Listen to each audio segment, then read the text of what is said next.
Sada discussions. My guest for the morning, Kwejo Ama, is a member of the CPP, and we're privileged to have him.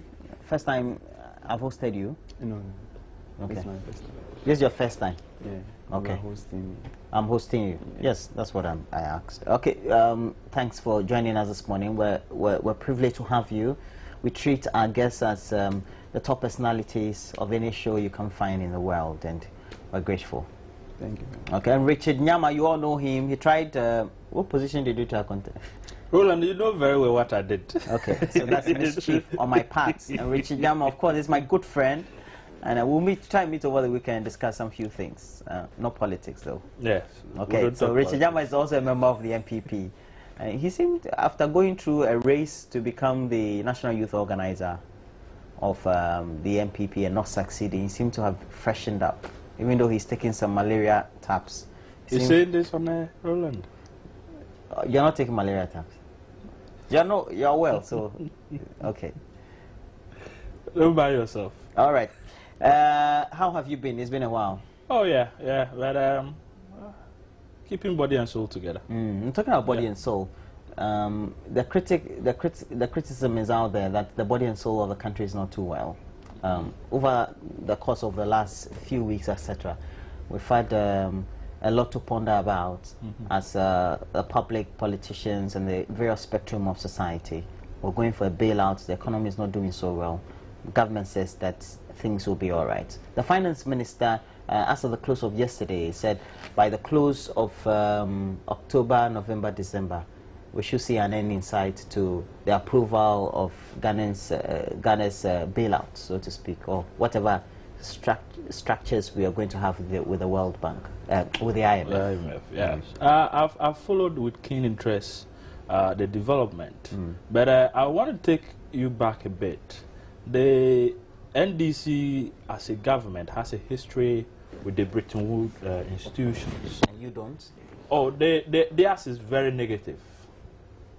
In the 1980s, Flight Lieutenant Jerry John Rawlings, then a very young, vibrant president and chairman of the PNDC, shouted horses. They were not going to have anything to do with the Bretton Woods institutions because they are anti-social.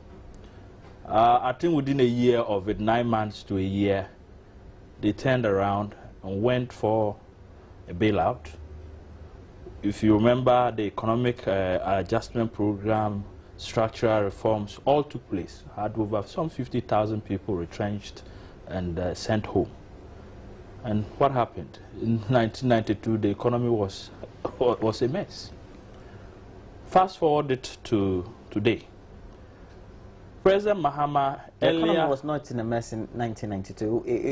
The economy experienced difficulties in 1998, 99, and 2000. Of course, worsened in 2000. But over the period, after going for these adjustment programs, there was absolutely no improvement. What the Bretton Woods institutions did were to write articles after articles praising the government for doing ABCD. That resulted in day selling of all our companies, and when the auditing was done, mostly back to themselves. Some 366 of those companies went back to themselves. You come to 2014, in January, President Mahama made it very clear that the economy is in very good shape. They are not going to have anything to do with the Bretton Woods institutions. He was very categorical about it. Then I remember, I think somewhere February, March in particular, Bawumia put it out there that, look, the way this economy is going to get worse. The propaganda is too much.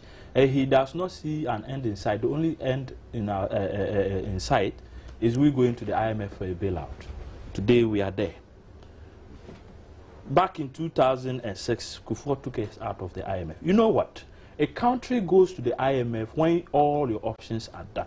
Right. You have absolutely no option. Well, that's what government says. Yes. Now, what that means is that you have when you took over, you wrote to this same IMF and the World Bank the state of the economy that the NPP government had left you. Very good economy, high levels of import cover over 3 months. Today we are talking about less than a month. less than a month. In actual fact, no, I would accept what Dr. Buawuya has said, because they gave us 2.5 months a few weeks ago. Then they revised it to 2 and 3 months, 2 months, 3.2 months. It keeps coming down. Listening to the Bretton Woods institutions, I've read articles from Bloomberg, Reuters, and some other financial institutions. And they're saying that, look, you look at the positions of the two people, or the two institutions, government of Ghana, what we want to do. Government, in the first place, wants to have a very short-term relationship, 2 to 3 years. The IMF is looking at 4 to 5 year relationship in this particular deal. That should bring about $1.8 billion. Now, with these differences, you would have to iron out and come to a point. Beyond that, the IMF, Ghana has as its priority getting the currency under control.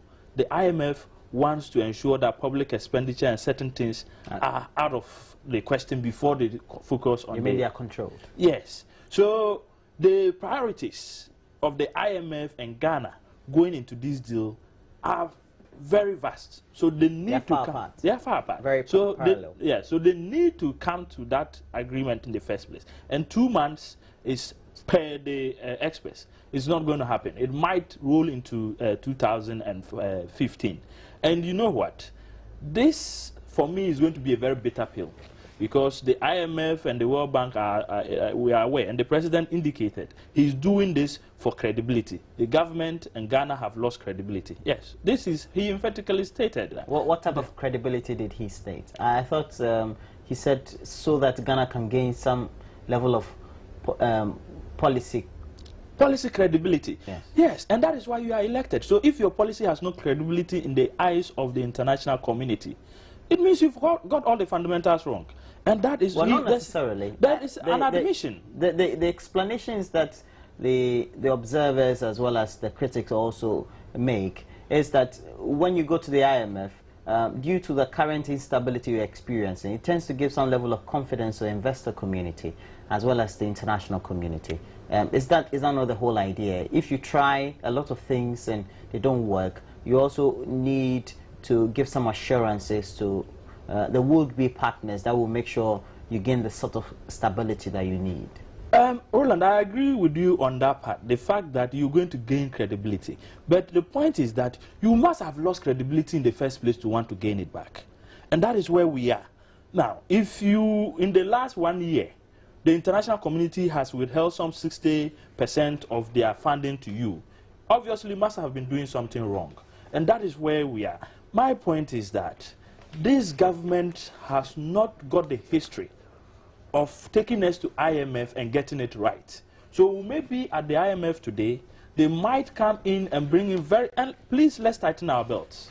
There are going to be layoffs, a vast majority of the public sector, they will cut down, there will be... Well, we don't know that, do we? Oh, please. The IMF has a standard way of doing things. When you are in trouble, to pass precedent. No, besides that, there are synopses of this before the Parliament of the Republic of Ghana. The beginning of the week, Kwejo, Christian Lagarde, who heads the IMF, came out categorically to say, when he was asked questions by the international press, whether there will be, let's say, cutting of jobs or reduction in jobs, and all these stringent conditionalities won't rather exacerbate the difficulties. He said, she said, the IMF doesn't work like yesteryear.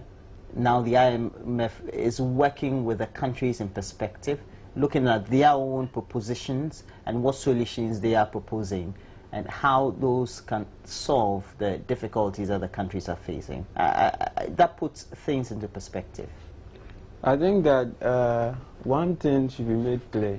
Which is? That the IMF has their own targets and priorities as compared to Ghana. So that we don't want to say they have the same interests as Ghanaians have. They have a specific interest they are pursuing. So that if they want to cut down jobs and whatever demand. No, we're not particularly saying, or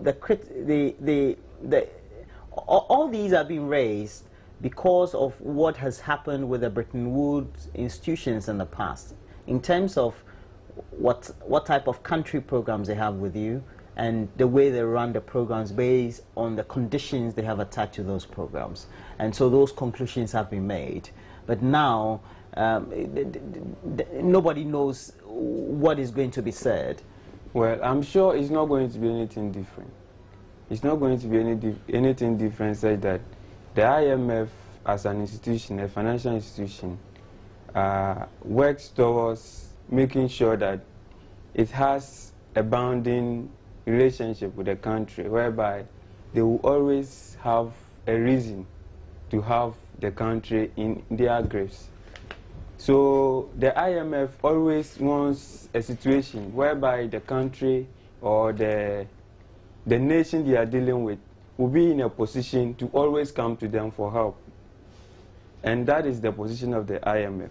So what the man said about being specifics about the said nation, the nation which is in concern, I think that it's just an assumption he's making, and that it does not talk about the real issues about the reason and interest of IMF. Okay, what's your own opinion, and based on the literature you may have read and your own observation, do you think is the real interest of the IMF and the other Bretton Woods institutions as far as when they are dealing with third world countries like Ghana?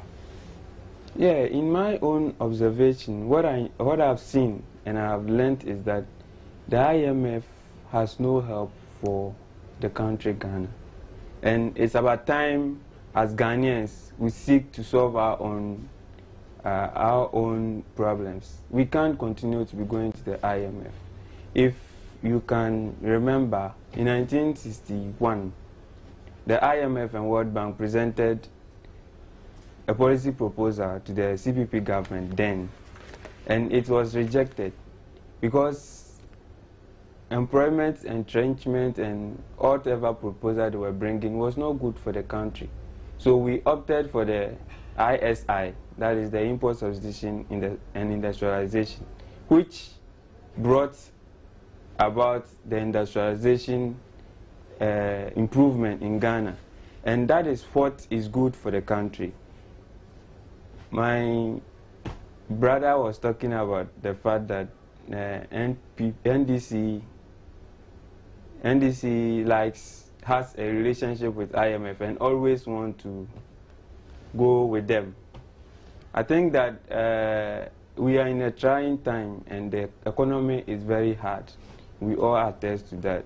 But I don't know how their financial experts, Akoto say and Asaf Manfu has, they've actually lauded the government for seeking IMF bailout. So I don't know how that seems to be a difference, that the NDC and the NDC have. I get your point there, but I believe that they put things in perspective and saying, looking at the current states of the economy and the non-performance of the economy and the various sectors, it means that the government has no alternative than to go for a bailout. That is not so true. It's not as if they're lauding governments. There is an alternative. It's almost like a criticism, really, but they're saying you have no option than to go there because that is where you have brought the economy to them, there is no option, but the country has an option. The country has an option such that if you have a population of 24 million and over, it means that you have a human resource capacity. Well, not all the 24 million people can work, you know that. Yeah, I know that. Because according to the 2010 Housing Population Census, we have in excess just close to about 50% of the population in that very category. And even that within the 50%, so to speak, of that very population, we still have just in excess some 25 to the period where they can adequately work in terms of those categories. It still shows an increase in the number of people who can work, looking at the figure. So if you have 24 million people, it means that we have an increased number of people who can actually put up their best in bringing up the economy. And these people have the expertise. Are we engaging such people? Are we engaging them? We have people who are Ghanaians who are working hard developing in other countries, setting records for themselves there, and we are abandoning such people and we are saying we do not have option than to go to IMF. It hasn't actually been. Well, if you read through Kwejo's point vividly, he's saying that, well, it's as if the two sides don't have solutions at all. But the point is, we've come to a point where we need to take a critical decision. Otherwise, we go down the drain. Yeah. And what your shadow or former ministers and some leaders of your party have said is that due to the perceived poor management of the economy, the government has no option than to go to the IMF. Now that we've made the decision and the repercussions that are likely to be accompanied, it means that Ghanaians will need to brace themselves up for some rough times. Yes. You see, I get what he's trying to say, but the point is this. If you have a manager who has no clue, he's clueless about what he's doing, you can have a 50 million people with all the expertise. He doesn't know how to use them. So they'll go rotten. That is the situation in which we are. The IMF, where Osafo Mafu and Akuto say are indicating that they have no option, is that with the IMF, they will not sit down and watch President Mahama choose to pay Suba, pay Sada, pay Jida, okay, and pay Woyome with their money. If they are giving you that money, they will tell you how to spend it. What has happened so far is that they will go for Eurobond, 1 billion. They are going for the third Eurobond, about $3 billion. The money has been collected. Nobody is controlling how they are spending it. And so they can't take the money. They don't put it in the budget. They used to pay judgment debts. That's not the true. IMF will not allow that. That's just a blatant comment. Oh. Every expenditure of government is tracked. The point is that when they are over, the judgment debts that would have been paid, have you found them in the budget? Well, we'll come to the subject. When you look at the budget, they are not embedded in the budget, and yet the payments are ongoing. The judgment debt is the subject for the next for the next point of discussion. But you look at the fact is that these people have strict rules and regulations that you have to abide by. So if you have wasted our resources and you now want to go for international resources, somebody must virtually take over this country and rule it and tell you how to do things. And that is where they have gotten themselves into. The NPP cannot be equated to the NDC. In the history of this country, if there's been any government that has actually stopped, because when we stopped with IMF, we had just about 2 years to break ties with the World Bank. Because we had done things so well that we were running this country with internally generated funds. When the NDC came, if you listen to most of them, they were Fosu Kwachis and Okujeta Blackwest, they actually saw using internally generated funds to do capital projects, like the roads, as criminal. And that we should go and borrow money to come and do this. Yeah, I know of a certain businessman, for example, Alhaji Yakubu Gombe. If you're watching us this morning, he's always raised concerns about how businesses will thrive, especially in the current milieu of the difficulties we're facing. Now, the president at Washington, in answering questions from the international press, says, so we're going to discuss with the IMF how we can turn the deficit around quickly and create the kind of confidence even in the short-term narrative. And he continued, we're taking subsidies off fuel and the utilities, streamlining the spiraling public sector wages. We're working to improve revenue collection and efficiency as well, and also reforming the public financial management system. Yes. And he says, as much as we have tried to draw attention to Ghana's potential, there's too much fixation with a short-term narrative. Yes, there has been a deficit and inflation has gone up, but we have put in measures to turn that around. That should give you enough confidence. But have you seen the contradiction in the president's own that should give you confidence. He's talking about... Well, we're not talking about contradiction. No. His own answers to the international press. He's talking about trying to do the fixed-term narrative, and that will turn things around in the shortest possible time. And yet he's saying that we are too fixated with the fixed-term narrative. If you look at what the IMF wants to offer, 4 to 5 years, I don't see that as the short term. It's a long-term program. So Ghanaians should brace ourselves for the next 5 years for us to be in such a mess. Talking about fixed, and you look at the programs they are cutting on. If you look at the financial structure, what did they bring to resolve the situation and improve revenue collection? Give mix. The Give Mix project was actually introduced under Kwabena Duffuor. Tepe had it as his special You mean the project. finance minister? Yes, the former finance minister. You mean the former finance minister? Yes, introduced it, and Tepe was the current finance minister. Yes, was given that particular project under his watch, under his department, and so it is his baby. Now he comes and reports to this country. This project that is supposed to improve the financing and actually have an oversight. What is supposed to do? Yes, everything is boxed into, let's say, an Excel sheet, and you see what is going on with your finances, no matter where it is. Somehow, well, we do understand, but it's not as simple as that. No, yeah, I'm trying to simplify it. What happens is that the same finance minister comes and tells Ghanaians that our revenue is falling in the first place. So how do you convince me that you are going to improve your revenue collection when you have put in a program, a structure that is supposed to have improved this, and over the last 2 years is rather dwindling? So fundamentally, I think we need to address the capacity problem. The managers of the economy do not have the capacity to manage this economy well. People are raising questions. That's political talk. It's When you make such statements, Roland, I have been in touch with the IMF, the World Bank, and I'm talking about at some higher level, discussing some of these issues. And they have issues with the competence level of the people managing the economy. Dr. Wampa, for instance, has been questioned. That's very subjective. September has been questioned. I'm telling you, capacity-wise. So even the people you are dealing with do not have confidence in you. Now, in addition to that, if the president says that, well, the critics of governments and the economy, so to speak, seem to be very much fixated on the short-term narrative, doesn't it simply means that we want the bread and butter issues to be resolved, let's say tomorrow or the next day thereafter, and not thinking about how the repercussions could be or the situation hypothetically will look like perhaps in the next year, 2 years, or the next 5 years? I think that his statement, first of all, about the fact that they are engaging the IMF to solve some problems is a complete betrayal of intellectuals in Ghana. Is that we do not have such expertise, people who can actually analyze the issues in Ghana to solve them, except the IMF. And it's a worry to hear President making such a comment and with confidence. Well, this is not the first time that we've had intellectuals or a human resource base in Ghana that a government is also going to a World Bank to have a structured program with the IMF, government and an NDC government.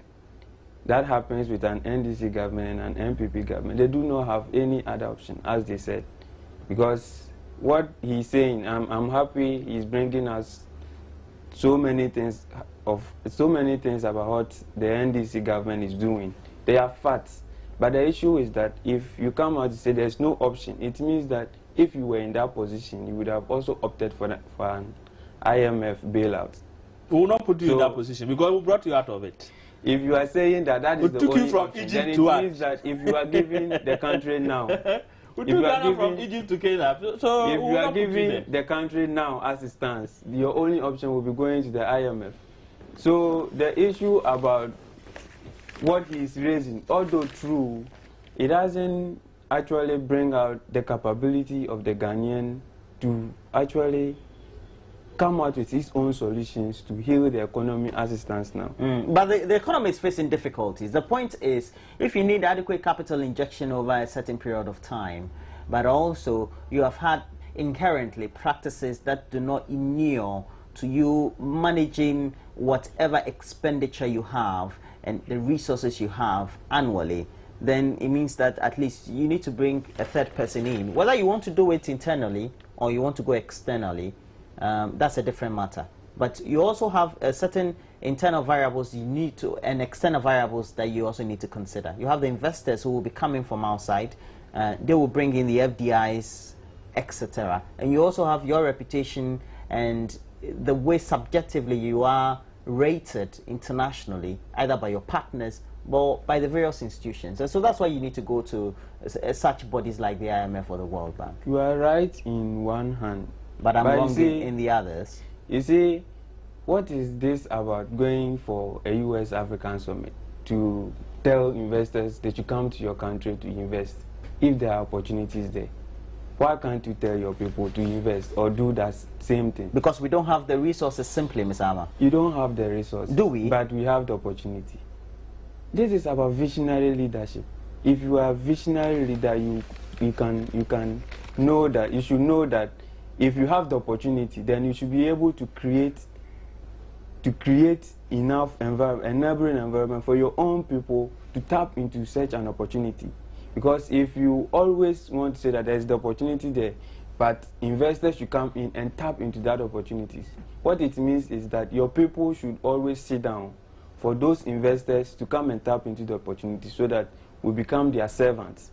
And in this, the only solution that will come, as he's saying, will be an option of an IMF, because you do not have plans to help your own people to actually move or you step into the opportunities in the country. Okay, Richard, you have hope that at least once we've gone to the IMF, expenditure going overboard will now be curtailed, and at least we can also say that the international community and the investor community will have some level of significant confidence in us. Oh, what I know is that the president's hands will be tied, and he cannot spend our money in the local balance nyafu. Okay, but I can tell you our debt stock would pile, because we are somewhere in the region of $23 billion. We've added some $16 billion in the last 5 years on the debt stock. You go and take the euro bond is not going to stop. We're still going for euro bond with interest. Yes, 1 billion. We'll bring the IMF 1.8 billion. What will happen is that maybe the Eurobond interest rate would now reduce because the IMF is involved. So the investors would have confidence that you cannot misuse their money. But we'll pay that with interest. We'll pay the IMF loan with interest. The president is going to China to continue to beg for, instead of 3 billion, now 1.5 billion. This is increasing the debt stock. And they have not been known traditionally to go to the IMF and end up taking you out of the mess. So this mess is going to be left, and that is where I think the MPP should take a serious interest. Because if any government takes over, you would have some 4 or 5 years to try and deal with the mess that is being created today. And so you're saying that supposing the MPP yes. should take over in 2016, yes. 2017, yes. You can't give the assurances to Ghanaians that by 2022 things will be all right, or 2021. Is that a future is going to be related to 2021? Is that what you're saying? You may have to declare another HIPIC. Really? That's the intention. That's what you've been thinking on. Look, in your meetings, is that what you've been saying? No. Listen, today, if you have your debt stock about 60% of your GDP, what do you have left to spend? And that is where they have put us. When Kufuor was leaving, it was around 32% to your GDP ratio. Now we're talking about virtually 60% of your monies being indebted or being debts that you have to pay. I'm saying that if you take over as a government, you cannot use the estimated 40% to pay salaries and do development projects. So you may have to seek some bankruptcy to be able to get the space to move this country forward. And that is, for me, where we are now. This country is bankrupt. All right. You see any future ahead? Yeah, I think that any positives at all following this very decision by government? To go for the IMF bailout? Yeah, definitely. I think that... to get assistance. We can actually override the fact that there will be some positives out there. But then the repercussion is what is necessary to me.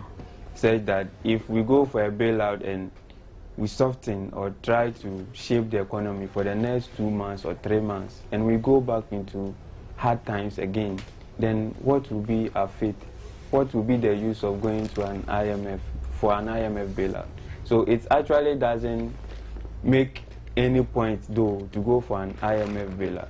But as my brother was saying, should they take over, the only option will be to go for an HIPIC, to go for HIPIC. And that is saddening to hear. These decisions has actually rendered our independence meaningless. Because which independence?